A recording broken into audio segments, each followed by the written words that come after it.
मध्य प्रदेशको एक जिल्ला रौतहट। रौतहटमा अभाव कुनै घटना होइन, यो यहाँको हावा हो। झट्ट देखिँदैन, तर हरेक सासमा महसुस हुन्छ। यहाँ मानिसहरू अभावको बारेमा कुरा गर्दैन, उनीहरू अभावभित्रै बाँचिरहेका हुन्छन्। अभाव यहाँ बिहानीसँग उठ्छ, आफ्नो उपस्थिति जनाउँछ।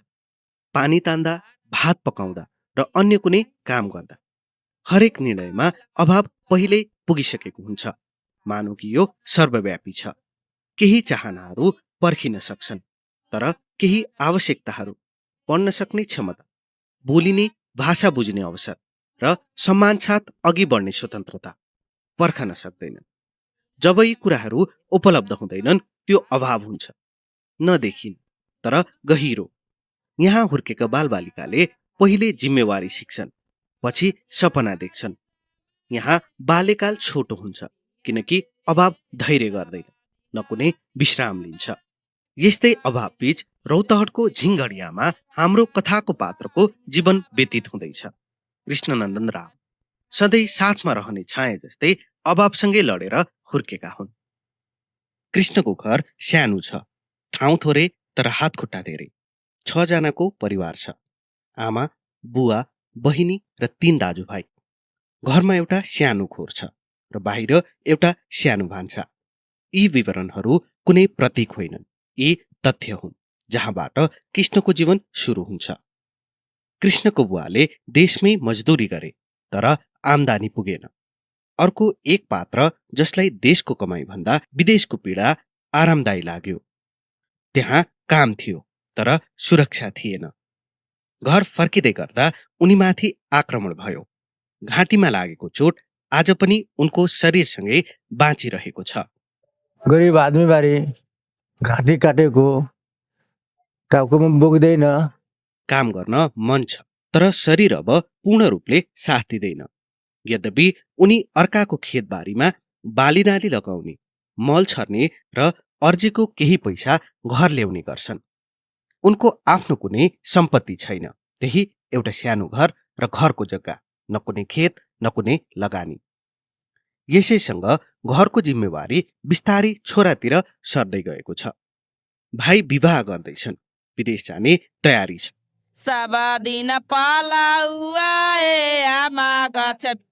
यो निर्णय सही कि गलत भन्ने प्रश्न, एउटा यथार्थ। घरमा अब बुवा धेरै समय एक्लो रहन्छन्। त्यसपछि कृष्णसँग विकल्प घट्दै जान्छन्।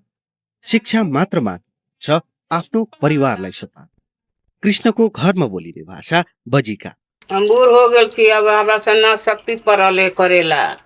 विद्यालयमा भने नेपाली र अंग्रेजी, यो अन्तर कक्षा कोठामा दूरी बन्छ। तर स्टुडेन्ट्सहरू नेपाली त्यति बोल्न नजाने।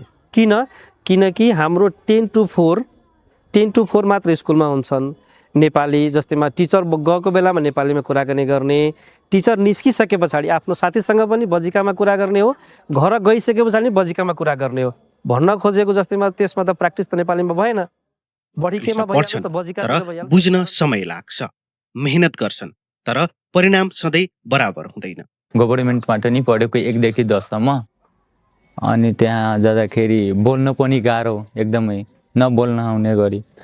अनि त्यसपछि त्यहाँ गएपछि फेरि उहाँ इङ्ग्लिस मिडियममा हुन्छ, म त सरकारी मिडियमबाट पढेर गएको।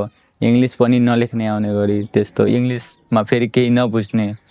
त्यसमाथि रौतहटको शिक्षा राजनीतिक प्रभावबाट मुक्त छैन। तराईमा चाहिँ छोरीको बिहे भएको छैन, मलाई मेरो तपाईँको के जान्छ र यो 8वटा विषयमा पास गराइदिनुहोस्, मलाई यति पढेको केटी भनेको छ केटावालाले भनेर चाहिँ केटा पक्षले भनेको छ भनेर उनीहरू नपढेकोलाई पनि नपास हुन सक्नेलाई पनि त्यस्तालाई चाहिँ पास गराउन खोज्छन् अभिभावकहरू।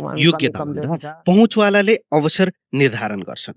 यस प्रणालीले निम्त्याएको अवस्थाले कृष्ण कक्षा 11मा असफल हुन्छ। अनि त्यो पनि साइन्स लिएर पढ्ने, अनि एकदमै गाह्रो। फर्स्ट टर्मिनल इक्जाम भयो, अनि फर्स्ट टर्मिनलमा मैले फेल गरेँ। त्यसपछि यो कुनै असामान्य घटना होइन, यो धेरै विद्यार्थीहरूको साझा अनुभव हो। त्यही समय कृष्णले एउटा कथा सुन्छन्, रामजी पनि यही जिल्लाको यही समुदायबाट आएको एक पात्र जो डाक्टर बन्न सफल भए र कृष्णको प्रेरणादायी पात्र मैले बने। जानेको बुझेको अथवा मैले भेटाएको स्रोत साधनहरू सबैले चाहिँ एउटा व्यक्तिलाई मैले सहयोग गर्ने एउटा समयकालको लागि। आज उनी गाउँ फर्केका छन्, दलित विद्यार्थीहरूलाई पढाइ र मार्गदर्शन दिइरहेको छन्। कृष्ण पढ्न थाल्छन्, भाषा सुधार्छन्, कमजोरी स्वीकार्छन्, समय लाग्छ, तर अन्ततः कक्षा 12 पास गर्छन्। आज उनी अझै एमबिबिएसकै बाटोमा छन्। यो बाटो लामो छ, अनिश्चित छ, तर अब उनी जान्दछन् यो असम्भव छैन, किनकि उनले आँखा अगाडि नै रामजी रामलाई देखेका छन्। केही समाजसेवी अगाडि आउँछन्, शिक्षामा विश्वास गर्ने हातहरू बढ्छन्। स्थानीय विधायकका प्रत्याशी गणेश पौडेलद्वारा आर्थिक सहयोग मिल्छ र त्यही आफ्नो भूमिका खेल्न यी सहयोगी पनि आउँछ। यी सहयोगीहरूले समस्या अन्त्य गर्दैनन्, तर अडिन नसकेको ठाउँमा टेक्ने आधार दिन्छ। त्यही भएर तपाईँलाई रोहन रैनुवार भन्ने एकजना जसले किताब पठाइदिनु भयो, उहाँले एउटा सानो के भन्नुभएको छ भन्दाखेरि hello future doctor, all the best for your dream भनेर सानो चिठी पनि पठाइदिनु भएको छ। सम्हालेर राख्नु होला है। यो कथाको अन्त्य होइन, यो एउटा सङ्केत हो। रौतहटमा र देशभरि यस्ता सयौं कृष्ण छन् जसलाई केही सहयोगी मात्रै चाहिएको छ। यदि कृष्ण सफल भयो भने उनी असाधारण बन्ने छैन, उनी एउटा साधारण सत्यको प्रमाण हुनेछ। तिमीसँग धेरैजना डक्टरहरूको भविष्य जोडिएको छ है, तिमी एउटा इन्सपिरेसन बनेको छौ। यो आशालाई चाहिँ नमारिदिनु होला। हाम्रो श्रोताहरूले पनि हामीले हेर्दै हुन्छ र सोच्दै हुन्छ कि म पनि मेरो छोरालाई यस्तो गर्न सक्छु होला भनेर। यो आशा चाहिँ नमारिदिनु होला भनेर चाहिँ म विनम्र अनुरोध मेरो साइडबाट गर्छु। र कि जन्मले होइन, परिस्थिति सुध्रिँदा क्षमताले भविष्य तय गर्छ। यी सहयोगीको सपना यति हो कि कुनै विद्यार्थी सपना देख्न पछि नपरोस्।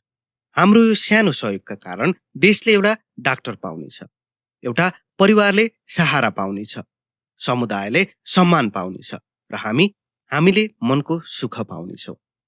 तुम भैया रे व्याकुल हो गए घुमाता रे